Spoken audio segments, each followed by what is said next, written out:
नमस्कार विद्यार्थी मित्र नवोदय मिशन या यूट्यूब चॅनलमध्ये पुन्हा एकदा आपण सर्वांचे स्वागत करतो. आजच्या व्हिडिओमध्ये आपण दशांश अपूर्णांकाचा भागाकार. ठीक आहे. तर पहा दशांश अपूर्णांकाचा भागाकार करता प्रथम आपल्याला दशांश चिन्ह ध्यानात न घेता भागाकार करायचा आणि नंतर अंशामधील व छेदामधील संख्येच्या दशांश स्थळाचा जो फरक आहे फरकाने उत्तरात दशांश चिन्ह तितक्या स्थळानंतर द्यावे. आता आपण प्रत्यक्षात हे गणित एक सोडून पाहूया.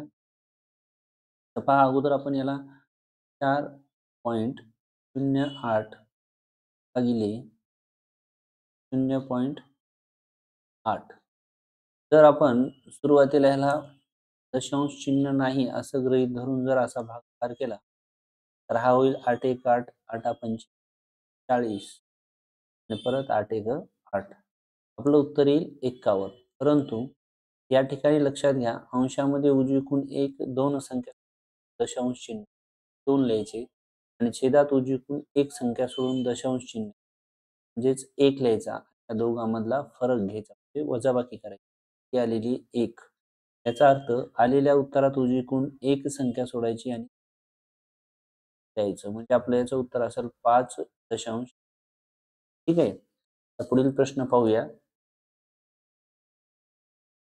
तर पहा या ठिकाणी आणखीन आपण क्वेश्चन घेतलेले. तर या ठिकाणी 0.72 छेदात आहे 0.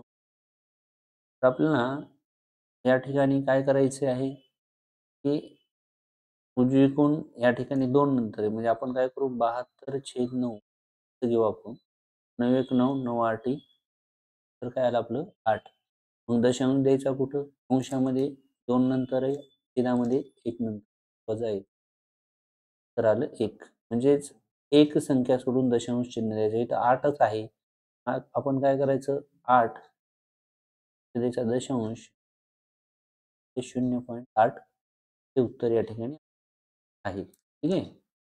चला पुढील प्रश्नाकडे वळूया. 3 नंबरचा क्वेश्चन घेऊया आपण ही. तर हा जो क्वेश्चन आहे या ठिकाणी आपल्याला छेदामध्ये दशांश चिन्ह 2 नंतर आहेत. म्हणजे जर आपल्याला अंशामधील संख्येपेक्षा छेदात जर दशांश चिन्ह जास्त असतील तर उत्तरामध्ये आपल्याला काय करायचे तेवढेच शून्य उजवीकडे द्यायचे. या ठिकाणी काय करायचे दशांश चिन्ह काढून आपल्याला भागाकार जर केला आपण हा. ठीक आहे. तर 4 1 4 4 9 जाईल आपलं 4 1 4 4 9 36. आता छेदामध्ये पॉइंट किती नंतर आहे 2 नंतर आहे आणि अंशामध्ये किती आहे 1 नंतर. यांची वजाबाकी जर केली तर 1. याचा अर्थ आपल्याला फक्त उजवीकडे 1 0 90. पहा छेदामध्ये जर दशांश चिन्ह जास्त स्थळावर असतील त्यावेळेस या पद्धतीने सोडवायचे. ठीक आहे. काय करायचं अगोदर पॉइंट नाही म्हणून भागाकार करायचा आणि अंशातील संख्या जी आहे त्याच्या उजवीकडून किती संख्या सोडल्यानंतर पॉइंट आहे 1 छेदात 2 या दोघांची वजाबाकी 1 आली. मग 1 आल्याच्या नंतर आपण उजवीकडे 1 0 वाढवायचा आणि या गणितामध्ये आपण काय केलं तर अंशामध्ये जास्त उजवीकडून 2 नंतर पॉइंट आहे छेदात 1 आहे. म्हणजे या ठिकाणी आपण आलेल्या उत्तरात उजवीकडून एक संख्या सोडून पॉइंट दिलता. म्हणजे हे दोन्ही वेगवेगळे आहेत. लक्षात घ्या या ठिकाणी. ठीक आहे. पुढील प्रश्नाकडे वळूया. पुढील प्रश्न आहे बघा आता या ठिकाणी अंशात जास्त आहेत म्हणजे या ठिकाणी 15/3 करू 3 5 15 येईल. आता पहा अंशामध्ये उजवीकडून 3 नंतर दशांश चिन्ह छेदानंतर छेदात 1 नंतर आहे. ते जर वजाबाकी केली तर 2 आली. याचा अर्थ आपल्याला उजवीकडून 1 आणि 2 संख्या सोडून पॉइंट द्यायचा आहे. हे 0.05 याचं उत्तर येईल आपलं. ठीक आहे. त्या ठिकाणी पुढील प्रश्नाकडे वळूया. पहा आता पुढील प्रश्नाकडे जाऊया. पहा या ठिकाणी दिलेले आपल्याला आता दशांश अपूर्णांक 10 ने भागताना दशांश चिन्ह एक घर डावीकडे जाते. तर हे आपल्याला लक्षात घ्यायचं आहे. त्यानंतर 100 ने भागले असता दशांश चिन्ह 2 घर जाते आणि 1000 ने जर भागलं तर 3 घर डावीकडे. कसं जाते लक्ष द्या. आता या ठिकाणी आहे 5 दशांश चिन्ह 1,7. आपण या ठिकाणी हे जे उत्तर आहे, तर आता हे छेदात 1 शून्य आहे म्हणून हा पॉइंट जो आहे, एक घर या ठिकाणी डावीकडे सरकलेला आहे म्हणजे इथं आले. ठीक. आता या ठिकाणी याचं उत्तर बघूया. छेदात 2 शून्य आहेत.